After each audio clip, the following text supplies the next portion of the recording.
I'm terrible at starting episodes because I never have a joke. I just jump right into it. Hit it. And I was thinking about like maybe a Mary Poppins reference or something, but I haven't seen the new Mary Poppins, and so it's just awkward. What would be Mary Poppins? Well, okay. What's the connection to okay. I'll explain something. And this is why I didn't bring it up, because it wasn't going to make sense. But in the church, a lot of people feel like we have this culture of perfectionism, you know? And so I thought of Mary Poppins because she's practically perfect in every way. Oh, I didn't know if you were going to talk about like a spoonful of sugar. I was like, yeah, what do you got here?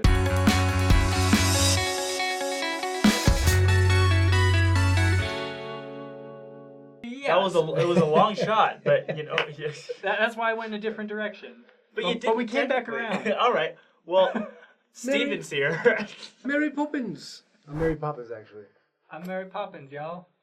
Okay, that's definitely. That's. I can do better pretty well. Oi! On today's show, we're going to talk about perfectionism in the Church of Jesus Christ of Latter-day Saints. Ooh! Okay, So I think the thing is like we've got these scriptures that are like, be thou perfect, you know, as our Father in heaven is perfect. And so that's obviously like what we're all striving for, and we're all trying to be better. But a lot of times that leads to people not feeling like they're enough in the church, or not feeling like they're doing enough. Have you ever dealt with stuff like that, like personally or in your family or with other people? I think that a lot of people, the more I think about perfectionism in general, it's almost like, I think a lot of it is rooted in fear. You know what I mean? Because if you think about it, a lot of what we think it is based off of what we assume other people think. I don't know, where am I going with this? I'm saying like the idea of like, fear is like, as if, well, I'm going to try to do everything I can. I'm going to try to strong arm it by myself.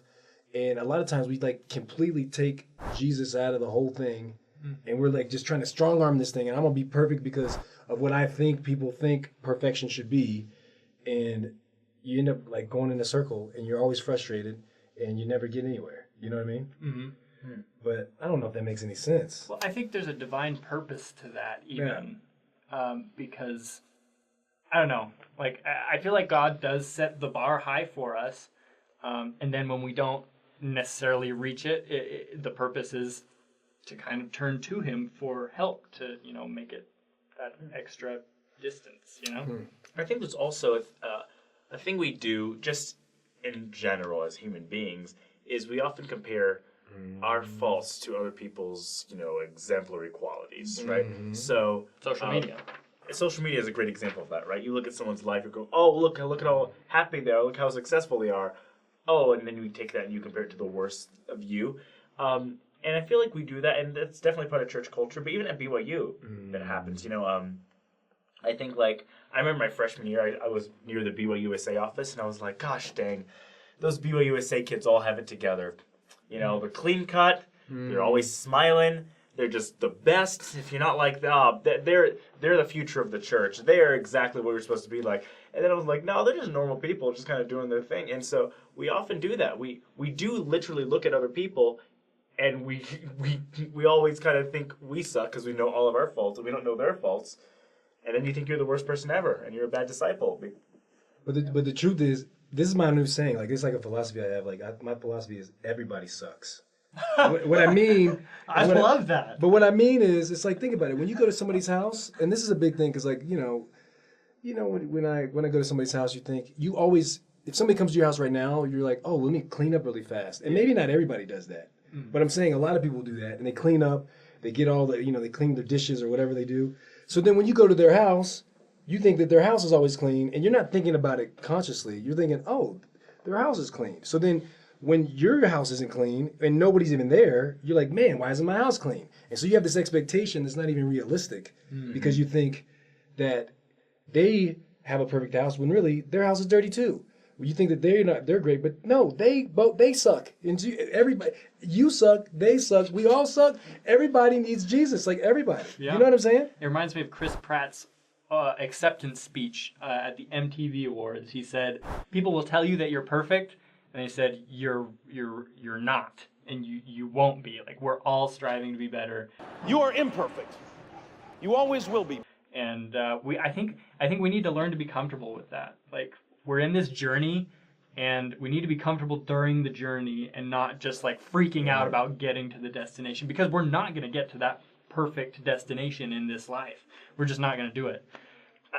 Another thing I think though is we have a like you said earlier, there's like a divine part in us that wants to be perfect, but oftentimes we want to be perfect by man's standards, which is detrimental. Never want to do that. So at my time at BYU, was involved in a political club.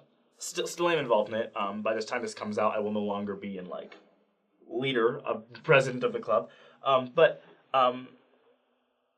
at that time, getting involved in that political world, there were certain expectations and certain ideologies that were the normal, right? If you had such and such, then you were good. Now, I had a lot of these views, but there are certain things I couldn't sign my name to, right? But these other things were so important, I stayed in this political group. And I stayed at the head of the club, and we did these events. Eventually, enough people sort of started to hyper-focus on these issues only.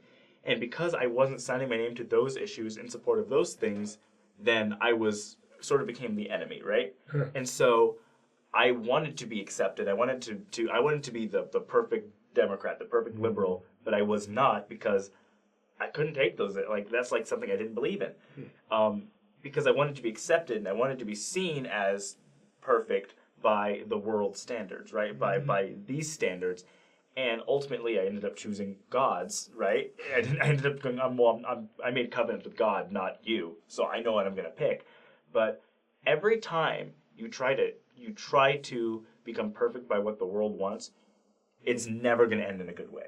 It's always going to, I think the perfect example is Hollywood, right? You see people have these great careers for like 5 years in Hollywood, eats them up and spits them out, and then, you read about them just having overdosed and being at Cedars-Sinai Hospital, just like life is in shambles. But why? The world gave them everything and took it away from them, and they had nothing left. But you see how tricky that is? I think you make a good point of like, what is it that we're really wanting to get in like there's no substance to it. I say it's kind of like cotton candy. Like it tastes good and it's sweet, but then it just dissolves in your mouth. And it was never even real in the first place. It's not nourishing, but it looks good. It smells good. It seems good.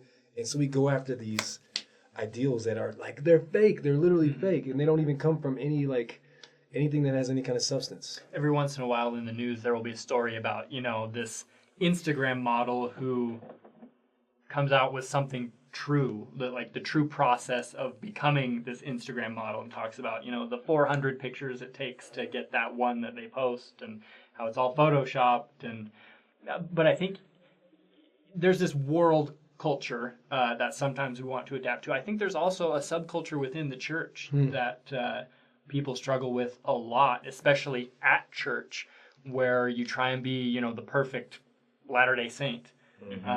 The one that never swears and that has perfect kids and that has the perfect marriage, which doesn't exist, by the way, and I think that is a problem. That is a big problem, and I think that even it has sunk into some of the ways that we teach things in the church. I think sometimes in Sunday school we will teach a principle.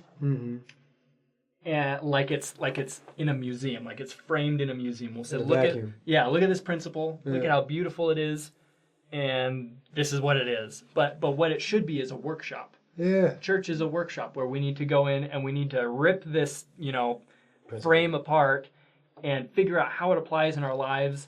And people are going to have questions and struggles with it, and we need to address those and actually work on it, not just look at it, Look at this, look at that. Yes. Yeah, look at this. Because looking at it makes you think, I need to have this perfect picture frame. And that can be a harmful thing sometimes. I think something more harmful than comparing your faults to someone else's successes is comparing like the sins you struggle with the sins someone else struggles with. So this is what I see all the time in Provo. I was just in the Elders Quorum presidency, and this is the thing I saw in my ward.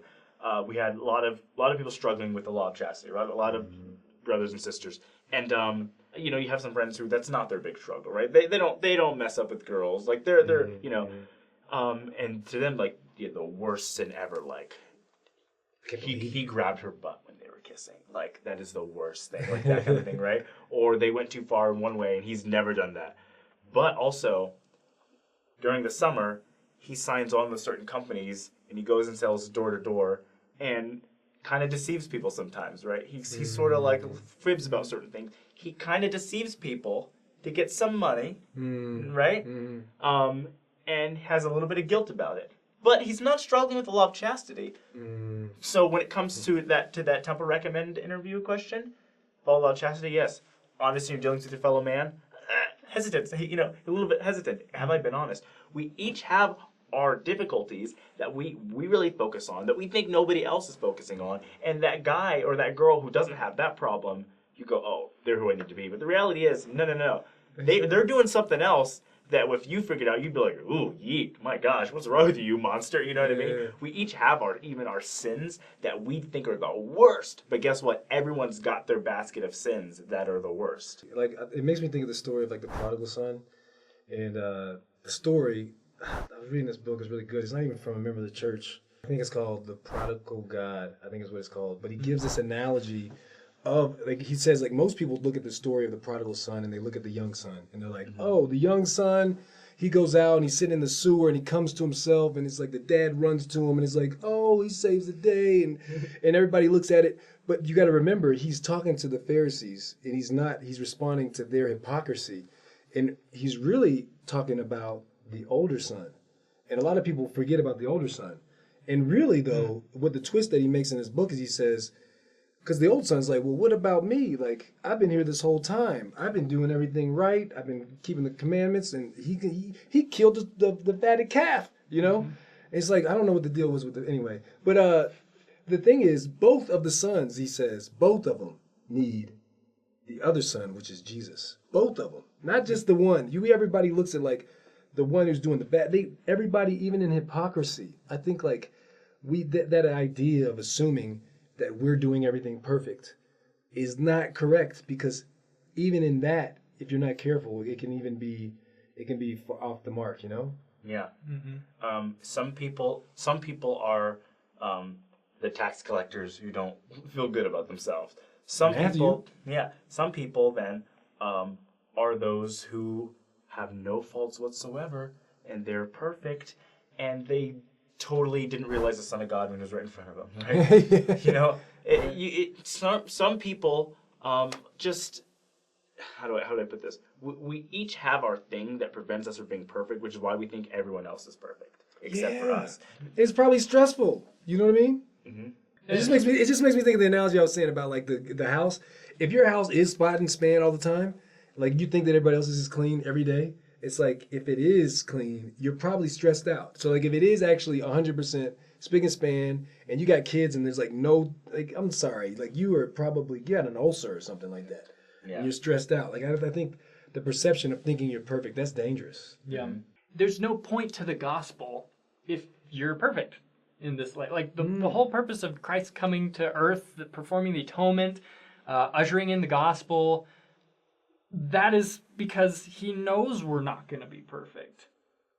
And we need to own that, I think, and accept that and be okay with being humble and broken so that Christ can fix us, Yeah.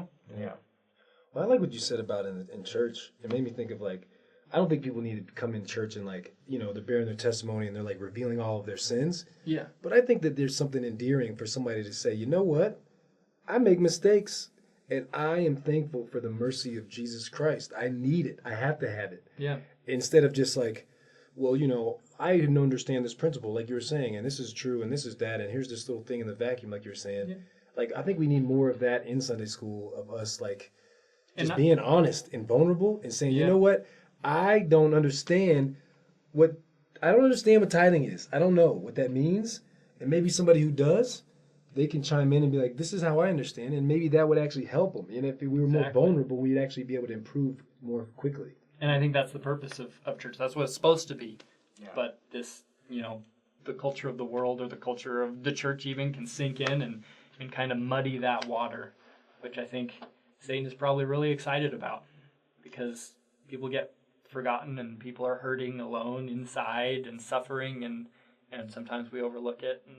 Well, then, how about this? I guess our ending message is, it's okay if you're not perfect, because nobody is. We all suck. Okay. Yeah. I want that in vinyl lettering on my living room wall. No, We all suck. and we need Jesus. We do. Don't suck any more than you already suck. So make sure you like and subscribe and comment. If you don't, guess what? We don't like you very much. And you can click the notification bell to be notified when the videos come out. Also, go subscribe to Stephen Jones's Reel on YouTube. What's up? And Yeah. his videos are great, very funny, well made. Thanks for coming on the show. I'm glad I could come. Man. It's been fun. Appreciate it. Oh, that was We gotta get that again, man. Come on. Yeah. We gotta get it perfect. Yeah, we messed it up. Man. I did the missionary snap. Okay. Get it back to This is it. You know what? Just cut it. That was painful. I'm blushing. Making me blush. it.